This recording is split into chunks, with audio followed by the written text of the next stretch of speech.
Hello guys, welcome back to Be the Topper. This is chapter 3, Clearing Settlement and Legal Framework of Capital Market Module of Class 12 and ये उसका part 12 है. Okay और जो पीछे की videos जो मैंने पार्ट 11 जो 11 पार्ट्स इस वीडियो चैप्टर के बना दिए, अगर आपने वो नहीं देखे तो उसको देख लीजिए. अदरवाइज आपको ये चीज़ें भी ज़्यादा क्लियर नहीं होंगी. ठीक है, तो हम डिस्कस कर लेते हैं कि आज हम क्या पढ़ने वाले हैं. तो आज हम पढ़ेंगे डिपॉजिटरीज एक्ट. ठीक है, तो हमने इतने दिनों से हम पढ़ते आ रहे हैं डिपॉजिटरी क्या होता है. वहाँ पे इलेक्ट्रॉनिक फॉर्म में हम अपनी सिक्योरिटीज़ को रखते हैं. बट डिपॉजिटरी सिर्फ इतना ही नहीं है. ठीक है, डिपॉजिट के कुछ फंक्शंस भी होते हैं, कुछ उसमें मतलब पूरा एक्ट है जिस एक्ट को अभी हम समझने वाले हैं. ठीक है, तो और ये टॉपिक मैं आपको बता दूं कि यहाँ पर बहुत ही इंपॉर्टेंट टॉपिक है. ठीक है, अगर आपसे मतलब इससे आपको 5 मार्क्स का क्वेश्चन भी आपके पेपर में इससे पूछा जा सकता है आपको. ठीक है, तो चलो इसको पढ़ना शुरू कर लेते हैं एक बार. और अगर आपने मेरे चैनल को अभी तक सब्सक्राइब नहीं किया तो उसको सब्सक्राइब कर लो, क्योंकि आगे का जो भी आपका बचा हुआ है उसको भी मैं पढ़ाने वाली हूँ और पीछे का तो पढ़ा ही चुकी हूँ. चलो, द पेपर डिपॉजिटरीज एक्ट 1996. सबसे पहले इसी को याद करो कि 1996 में डिपॉजिटरीज एक्ट था जो पास हुआ था. ठीक है, the paper based ownership and transfer of securities was a major drawback. मतलब कि मेजर ड्रॉबैक क्या था कि पहले जो सिक्योरिटीज थी वो पेपर फॉर्म में रहती थी. ठीक है, और ट्रांसफर जब हम करते थे तो उसमें बहुत दिक्कत होती थी. ठीक है, इंडियन सिक्योरिटीज मार्केट में. और इससे क्या होता था, सेटलमेंट में डिले होता था और ट्रांसफर से नहीं हो पाती थी सिक्योरिटी, जिससे कि बैड डिलीवरी जैसी चीज़ें आती थी. मतलब कि आज मैं बोल रही हूँ कि मेरे पास 10 सिक्योरिटीज़ हैं तो बंदा भाई आओ तुम बाया मेरे पास मेरे से खरीद लो. But when it comes to give him securities तो मेरे पास सिक्योरिटी खत्म हो जाती थी. ठीक है, या फिर मैंने किसी और को दे दी या फिर सिक्योरिटी का प्राइस बदल दिया.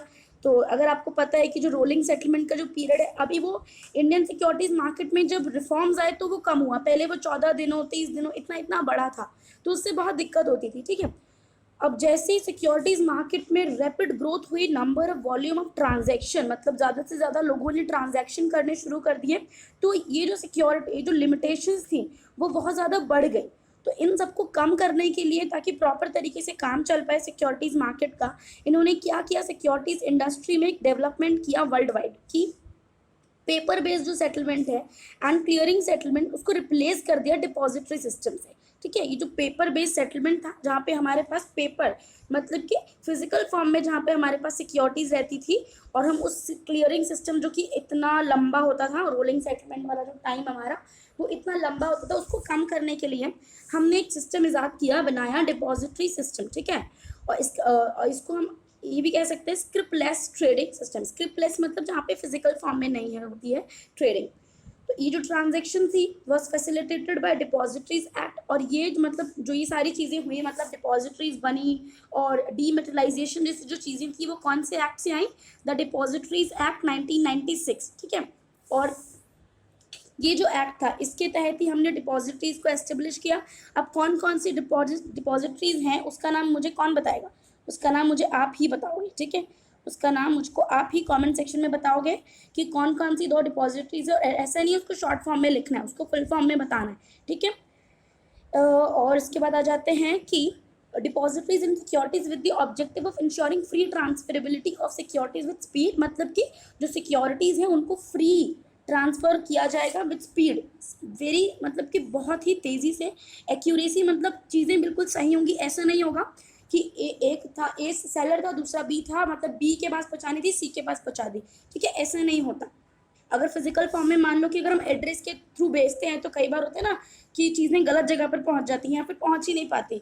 तो यहाँ पर ये जो प्रॉब्लम्स थी ये सब अब नहीं आने वाली थी. मतलब डिपॉजिटरीज एक्ट आने के बाद ये सारी जो प्रॉब्लम्स थी हमारी उसको सॉल्व हो गई. ठीक है, अब हम यहाँ पे आ जाते हैं कि क्या लिखा है उस एक्ट के बारे में कि making securities of public limited companies freely transferable. मतलब जो पब्लिक लिमिटेड जो कंपनीज हैं, मतलब जो पब्लिक लिमिटेड जो कंपनीज हैं उनको क्या करेंगे, उनकी सिक्योरिटीज को हम फ्रीली ट्रांसफरेबल मतलब फ्रीली ट्रांसफर करेंगे with the help of depositories. ठीक है, और उसके संग कुछ कुछ एक्सेप्शंस भी होते हैं जो कि हमें टाइम टू टाइम पता लगते रहते हैं. Dematerialising the securities in the depository mode. मतलब डिपॉजिटरीज अगर डिपॉजिटरी में अगर कोई सिक्योरिटी रखी है तो वो इलेक्ट्रॉनिक फॉर्म में ही होगी, not in the physical form. ठीक है, providing for maintenance of ownership records. और ओनरशिप के जो रिकॉर्ड्स हैं उसको भी पूरी तरीके से बुक एंट्री फॉर्म में रखा जाता है और जैसे ही जब भी उसकी ज़रूरत पड़ती है तो उसको बहुत जल्दी ही दे दिया जाता है, भले वो बेनिफिशियल ओनर मांगे या फिर वो कोई कंपनी मांगे, ठीक है, कोई भी मांगे, तो अगर हमारे पास रिकॉर्ड्स अच्छे तरीके से रखे हुए तो हम उसको इजीली दे सकते हैं आराम से, ठीक है। तो इस एक्ट के आने से क्या हुआ कि जितनी भी पब्लिक लिमिटेड कंपनी थी वो freely transferable, restricting the company's right to use discretion in effecting the transfer of securities and the transfer deed, ठीक है। मतलब कि इसने क्या फायदा किया है ये सब पढ़ेंगे। The terms used in the act are defined as under. देखो जो भी एक्ट होता है, अब मान लो कि इस एक्ट में बेनिफिशियल ओनर ये वाला चीज बता रखा है, ठीक है, पर ऐसा नहीं है कि जो भी एक्ट होगा उसमें बेनिफिशियल ओनर की यही डेफिनेशन होगी, नहीं। इस एक्ट के अंतर्गत मतलब कि डिपॉजिटरीज एक्ट 1996 में अगर हम देखें तो उसमें बेनिफिशियल ओनर कौन है ये वो हमको ये डेफिनेशन बताती है, ठीक है। तो कुछ हमें डेफिनेशन पढ़ने को मिलेंगी, जैसे बेनिफिशियल ओनर हो गया, डिपॉजिटरी हो गया, इशूअर हो गया, पार्टिसिपेंट हो गया, रजिस्टर्ड ओनर हो गया, ठीक है। तो इसको एक बार देख लेते हैं। ये थोड़ा सा आप ध्यान से सुनेंगे क्योंकि ये आपसे पूछ लिया जाता है और थोड़ा सा इसमें प्रॉब्लम रहती है, बच्चे इसको इतना इजीली याद नहीं कर पाते, ठीक है, भूल जाते हैं, तो आपको ध्यान से सुनना है। बेनिफिशियल ओनर वो होता है जिसके नाम पे सिक्योरिटीज रिकॉर्डेड है। मतलब कि मैं देखो भले ही मेरे नाम पे सिक्योरिटी, मान लो कि मेरे नाम से सारा काम चल रहा है पर सिक्योरिटीज कोई और खरीद रहा है, तो ऐसा नहीं है कि वोटिंग राइट उसको मिल जाएंगे, मतलब नाम मेरा ही चलेगा। तो जिसके नाम जिसका नाम डिपॉजिटरी के साथ रजिस्टर्ड है, जिसका नाम कंपनी के साथ रजिस्टर्ड है, वो ही बेनिफिशियल ओनर होता है, ठीक है। जिसके नाम पर वो सिक्योरिटीज हैं, ठीक है, वो ही बेनिफिशियल ओनर होता है, जिसको बेनिफिट मिलता है एक तरीके से आप कह सकते हो, ठीक है। आगे आ जाते हैं डिपॉजिटरी। अब ये डिपॉजिटरी एक्ट में बताते हैं कि डिपॉजिटरी क्या है, ठीक है। तो डिपॉजिटरी का मतलब है कोई भी कंपनी, कोई फॉर्म्ड या रजिस्टर्ड, ठीक है, अंडर द कंपनीज एक्ट 2003, ठीक है, मतलब 2013, मतलब 2013 जो कंपनीज एक्ट है उसके अंतर्गत डिपॉजिटरी क्या है, कोई कंपनी हो सकती है फॉर्म्ड या रजिस्टर्ड अंडर कंपनीज एक्ट, ठीक है। अब आ जाते हैं नीचे हमारा इशूअर। इशूअर क्या होता है? Issuer means any person making an issue of securities. ये तो बहुत ही सिंपल था। इशूअर कौन होता है? कोई भी ऐसा पर्सन जो कि इशू कर रहा है सिक्योरिटीज को, तो वो इशूअर होता है, ठीक है। पार्टिसिपेंट क्या है? पार्टिसिपेंट का मतलब है means a person registered as such under sub section 1A of section 12 of the SEBI act 1992। इसको बहुत ज़्यादा मतलब समझने वाला इसमें कुछ नहीं है, अगर आप इसको याद कर सकते हो तो कर लो, अगर पेपर में पूछा जाएगा तो अगर आपको याद है आप तभी बता पाओगे, अदरवाइज नहीं बता पाओगे, ठीक है। आगे आ जाते हैं, हमारा है रजिस्टर्ड ओनर। रजिस्टर्ड ओनर क्या है? अब देखो यहाँ पर जो बेनिफिशियल, इसको मैं थोड़ा सा स्क्रॉल करती हूँ, यहाँ पे जो बेनिफिशियल ओनर है और यहाँ पे जो रजिस्टर्ड ओनर है, इसमें पहले आप थोड़ा सा डिफरेंस समझो। मतलब अगर आपसे बेनिफिशियल ओनर पूछा जा रहा है तो आप बताओगे कि एक तरीके से शेयर होल्डर है, यहाँ पे मैं लिख देती हूँ, मतलब कि जो शेयर होल्डर है दैट इज बेनिफिशियल ओनर, ठीक है। पर अगर हम बात करते हैं रजिस्टर्ड ओनर की, तो रजिस्टर्ड ओनर का मतलब होता है डिपॉजिटरी, ठीक है। Depository whose name is entered as such in the register of the issuer. मतलब कि इशूअर जो है, जो कंपनी है, अगर वो जब इशू करती है तो उसके रजिस्टर में जिस डिपॉजिटरी का नाम लिखा हुआ है, चाहे वो NSDL है या फिर CDSL है, उसी का नाम रजिस्टर्ड ओनर के रूप में लिखा जाता है, ठीक है। बेनिफिशियल ओनर है share holder, registered owner is a depository, ठीक है। No depository can act as a depository unless it obtains a certificate of commencement of business from the SEBI board। मतलब कि कोई भी डिपॉजिटरी, कोई भी कंपनी आके बेसिकली ये नहीं कह सकती कि I am a depository unless उसके पास एक सेबी का सर्टिफिकेट होना चाहिए कि भाई सेबी ने उसको प्रूव किया होना चाहिए कि yes you are the depository, ठीक है, और तुम काम कर सकते हो डिपॉजिटरी के रूप में, ठीक है। आगे आ जाते हैं, the depositories act defines the rights and obligation of depositories, participant, issuers and beneficial owner which are mention below chapter 3, ठीक है। अब जो डिपॉजिटरी एक्ट में जो कि हमको राइट एंड ऑब्लिगेशन डिपॉजिटरी के, पार्टिसिपेंट्स के, इशूअर्स के, बेनिफिशियल ओनर के जो कुछ बता रखे हैं, इसको हम देख लेते हैं, ठीक है। सबसे पहला है हमारा agreement between depository and participant. अब ये क्या है कि हमको डिपॉजिटरी जो है वो एक अग्रीमेंट करती है किसके साथ? अपने पार्टिसिपेंट के साथ स्पेसिफाइड फॉर्मेट में, ठीक है। A depository is required to enter into an agreement in the specified format with one or more participant as its agent. तो यहाँ पे पार्टिसिपेंट कोई बेनिफिशियल ओनर नहीं है, participant means depository participant, okay, जो कि उसके एजेंट के रूप में काम करती है। तो डिपॉजिटरी और पार्टिसिपेंट के बीच में एक अग्रीमेंट होता है, ठीक है। Services of depository, services of depository का मतलब है कि कोई भी any person through a participant may enter into an agreement in such form as may be specified by the bylaws with any depository for availing its service. मतलब कि कोई भी इंडिविजुअल, कोई भी पर्सन डिपॉजिटरी में की सर्विसेज ले सकता है थ्रू अ पार्टिसिपेंट। जो डिपॉजिटरी पार्टिसिपेंट होता है उसके थ्रू वो डिपॉजिटरी की सर्विसेज ले सकता है। ठीक है, आगे आ जाते हैं। आगे है हमारा surrender of certificate of security. Surrender of security का मतलब है कि जब आप डिपॉजिटरी में रजिस्टर कर रहे हो अपने आप को, तो जो सिक्योरिटीज है वो सिक्योरिटीज डिपॉजिटरीज के नाम पे रजिस्टर होंगी। ठीक है, any person who has entered into an agreement with the depository should surrender the certificate of security for which he seeks to avail the services of a depository to the issuer in such manner as be specified by the regulation. The issuer on the receipt of certificate of security should cancel the certificate. और आपको क्या करना पड़ेगा, जो certificate है आपके basically उनको आपको सरेंडर करना पड़ेगा, क्योंकि अब आपकी सिक्योरिटीज डीमेटलाइज फॉर्म में हो जाएंगी। ठीक है, तो आपको क्या करना पड़ेगा, जो इशूअर है on receipt of certificate of securities should cancel the certificate, मतलब वो आपकी जो सर्टिफिकेट है उसको कैंसिल कर देगा, सिक्योरिटीज की कैंसिल उसको सर्टिफिकेट को। ठीक है, आगे आ जाते हैं आगे है हमारा registration of transfer of securities with depository. मतलब कि जब ही जैसे कि आप अपनी सिक्योरिटीज को, मतलब कि on receipt of intimation from a participant the depository is required to register the transfer of securities in the name of the transfer. अब मान लो कोई पार्टिसिपेंट बता रहा है कि भाई डिपॉजिटरी तुम इसको, ये जो एक बेनिफिशियल ओनर है इसके नाम पे सिक्योरिटीज को ट्रांसफर कर दो, या फिर इसके नाम से हटा के इसके नाम पे कर दो, तो उसके नाम पे डिपॉजिटरी कर देगी on the receipt of intimation from a participant. जब पार्टिसिपेंट बोलेगा तब डिपॉजिटरी क्या करेगी, रजिस्टर कर देगी transfer of securities in the name of transferee. ठीक है, अगर आपको कोई भी डाउट आता है इस समय तो आप मुझको बिल्कुल भी मतलब बिल्कुल ही पूछ सकते हो कमेंट सेक्शन में, कोई प्रॉब्लम नहीं है। ठीक है, आप पूछो आराम से, कोई दिक्कत नहीं है मुझको।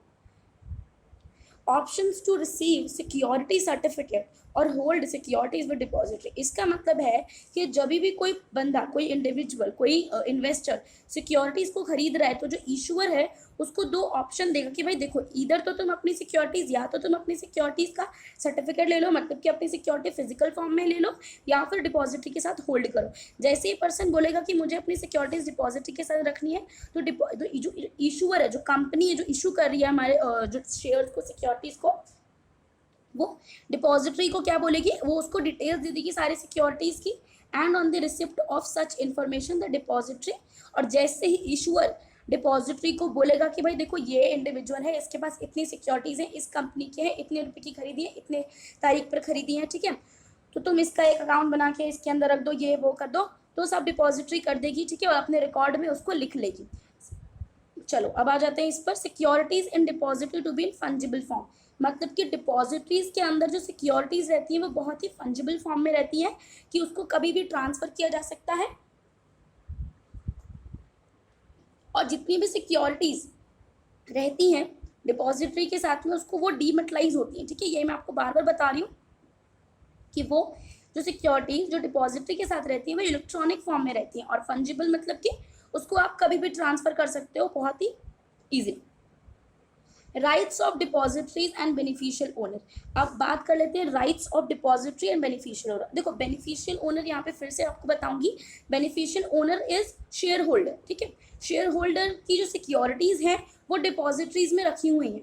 तो हम बात करेंगे डिपॉजिटरी और बेनिफिशियल ओनर के राइट्स की यहाँ पे। तो जो डिपॉजिटरी है उसको रजिस्टर्ड ओनर कहा जाता है। ठीक है, the for the purpose of effecting transfer of ownership of securities on behalf of beneficial owner. Depositories को हमने रजिस्टर्ड ओनर कहा है, किसके बिहाफ पे, बेनिफिशियल ओनर के बिहाफ पे। ठीक है, कि हम जो डिपॉजिटरी है वो हमारे जो ट्रांजैक्शन हो रही है उसको बहुत ही इफेक्टिव बना दे, अच्छा बना दे। ठीक है, इजीली हम कर पाए, इसलिए हमने डिपॉजिटरी की हेल्प लिया। तो depository as a registered owner ऐसा नहीं है कि डिपॉजिटरी अगर रजिस्टर्ड ओनर है तो उसके पास उस शेयर होल्डर को जितने वोटिंग राइट्स मिले थे वो अब डिपॉजिटरी को मिल जाएंगे। नहीं, ऐसा नहीं होने वाला है।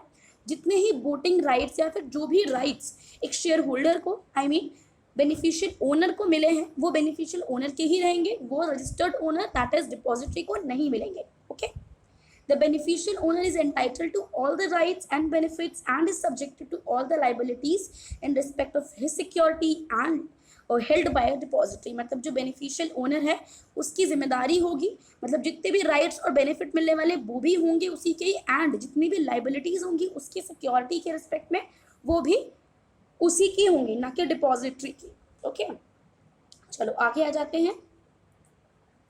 आगे है pledge or hypothecation of securities held by depository, मतलब कि एक तरीके से गिरवी रख रहा है। अब कौन रख रहा है, क्या हो रहा है यहाँ पर देखते हैं। अब beneficial owner create a pledge or hypothecation in respect of a security owned by him through a depository. मान लो कि एक बेनिफिशियल ओनर है, अब उसको गिरवी रखनी है अपनी सिक्योरिटीज, तो वो रख सकता है थ्रू अ डिपॉजिटरी, बट उसको क्या करना है, उसको डिपॉजिटरीज को बताना है, ठीक है, इंटीमेशन देना है, उसको सूचना देनी है, उसको इन्फॉर्म करना है कि भाई मैं अपनी सिक्योरिटीज को गिरवी रखने वाला हूँ। अकॉर्डिंगली जो डिपॉजिटरी होगी क्या करेगी, एंट्रीज करेगी, रिकॉर्ड्स बनाएगी उसका, ठीक है, और any entry in the records of the depository would act as an evidence of a pledge, और जो भी एंट्रीज होती हैं वो रिकॉर्ड के रूप में उसको रखा जाता है संभाल के, ठीक है। Furnishing of information in records by depository and issuer. अब इसका क्या मतलब है, इसका मतलब है कि every depository should furnish to the issuer information about the transfer of securities in the name of beneficial owners at such intervals and in such manner as may be specified by the laws. मतलब कि depositories को सारा जो data है, सारी जो info है about share holder और अ बेनिफिशियल ओनर, उसको बहुत ही अच्छे तरीके से मेंटेन करके रखनी होती है, और उसकी किस मतलब कि एक particular individual share holder beneficial owner की जितने भी उसके ट्रांजैक्शन, जिसके भी उतने ट्रांसफर या फिर जितने भी उसको कुछ भी हुआ है उसके डिपॉजिट के साथ, तो उसको सब कुछ मेंटेन करके रखना होता है, और इशूअर को टाइम टाइम पे जब भी इशूअर उससे मांगे तो उसको देना भी पड़ता है, ठीक है। Every issuer should make available to the depository copies of relevant records in respect of securities held by such depository। और जितने भी मतलब इशूअर होते हैं उनको डिपॉजिटरीज को कॉपी देनी पड़ती है रिलेवेंट रिकॉर्ड्स की, ठीक है, जितनी भी सिक्योरिटीज उस डिपॉजिटरी के साथ रजिस्टर्ड है। जिस भी बंदे की सिक्योरिटीज एक पर्टिकुलर डिपॉजिटरी में, मान लो कि एक ए बंदा है, मान लो उसका नाम है कमल, ठीक है, कमल नाम का एक बंदा है, उसके पास 100 सिक्योरिटीज है, मैं एक कंपनी, तो मैं एक कंपनी एज अ कंपनी मुझे क्या करना है, जिस भी डिपॉजिटरी में वो कमल है रजिस्टर्ड है, वहां पे मुझे कमल की सारी इन्फो देनी है, ठीक है, इस तरीके से। अब आ जाते हैं इस पर, ये क्या बोल रहे हैं, option to opt out in respect of any security, मतलब कि if a beneficial owner seeks to opt out of a depository in respect of any security he should inform the depository accordingly. मतलब कि अगर वो किसी भी security को लेकर, वो किसी भी सिक्योरिटी को मान लो निकालना चाहता है डिपॉजिटरी से, तो उसको डिपॉजिटरी को अकॉर्डिंगली इन्फॉर्म करना है, ठीक है, उसको बताना है। और जैसे ही डिपॉजिटरी को ये इन्फॉर्मेशन पता चलेगी कि आपको इस सिक्योरिटीज को निकालना है, तो उसको अप्रोप्रिएट एंट्रीज करनी पड़ेगी अपने रिकॉर्ड्स में, और अपने इशूअर को भी इन्फॉर्म करना पड़ेगा, ठीक है। Within 30 days of the receipt of intimation from the depository and on fulfillment of such conditions and payment of such fees as may be specified by the regulation, the issuer is required to issue the certificate of securities। देखो मान लो कि मैं थी भाई, मेरे को लगा कि भाई इस सिक्योरिटीज को मुझे इस मेरी दो जो सिक्योरिटीज है मुझे इसको डिपॉजिटरी से बाहर निकालना है, तो मैंने क्या किया, मैंने जाकर डिपॉजिटरी को बताया कि भाई देखो मुझे इन सिक्योरिटीज को बाहर निकालना है। तो डिपॉजिटरी को जैसे ही पता चला तो उसने क्या करा, उसने अपने रिकॉर्ड में एंट्री कर दी, चेंजेस कर दिए, और जो मेरा इशूअर था, मेरे कंपनी को जो कि मेरा इशूअर था, उसको बता दिया कि भाई जो ये तुम्हारा शेयर होल्डर है ये तुम्हारे सर्टिफिकेट मांग रहा है, मतलब कि अब इसको फिजिकल फॉर्म में इसकी सिक्योरिटीज चाहिए। तो विद इन 30 डेज, मतलब कि 30 दिनों के अंदर अंदर जो हमारा इशूअर है, the issuer is required to issue the certificate of securities. 30 दिनों के अंदर अंदर क्या करना है, सिक्योरिटीज का सर्टिफिकेट उसको देना पड़ेगा to the beneficial owner as the case में भी, ठीक है। 30 दिनों के अंदर अंदर इशूअर जो है वो बेनिफिशियल ओनर को सर्टिफिकेट दे देगा सिक्योरिटीज का, ठीक है। चलो अब यहाँ पे आ जाते हैं, depository to indemnify loss in certain cases. मान लो कि अगर डिपॉजिटरी की नेग्लिजेंस की वजह से कोई भी लॉस अगर शेयर होल्डर को हो जाता है, बेनिफिशियल ओनर को हो जाता है, ठीक है, या फिर पार्टिसिपेंट की वजह से हो जाता है, तो डिपॉजिटरी हैज़ टू उसको कॉम्पनसेट करना पड़ेगा, ठीक है। उसको इंडेमनीफाई का मतलब है कॉम्पनसेट, उसको कॉम्पनसेट करना पड़ेगा बेनिफिशियल ओनर को, where the loss due to the negligence of the participant is compensated by the depository, the depository has the right to recover the same from such participant. और मान लो कि अगर किसी पार्टिसिपेंट की वजह से डिपॉजिटरीज को अगर कुछ देना पड़ा इस बंदे को, इसको, तो क्या करेगी, जो डिपॉजिटरी है उसने अभी तो इसको दे दिया, पर वो अभी इससे मांगेगी बाद में जाके कि तुम चलो दो मुझे, तुम्हारी वजह से देखो इतना नुकसान हो गया, चलो दो, ठीक है। तो ये था डिपॉजिटरीज एक्ट। अगर आपको वीडियो अच्छा लगा तो उसको लाइक करना, उसको अपने दोस्तों के साथ शेयर करना, चैनल को सब्सक्राइब कर लेना। और आज के लिए बस इतना ही। आगे की वीडियो में हम पढ़ेंगे इंडियन कॉन्ट्रैक्ट एक्ट, और जो हमारा दूसरा वाला जो एक्ट है उसको भी हम पढ़ेंगे, ठीक है। Thank you, bye bye.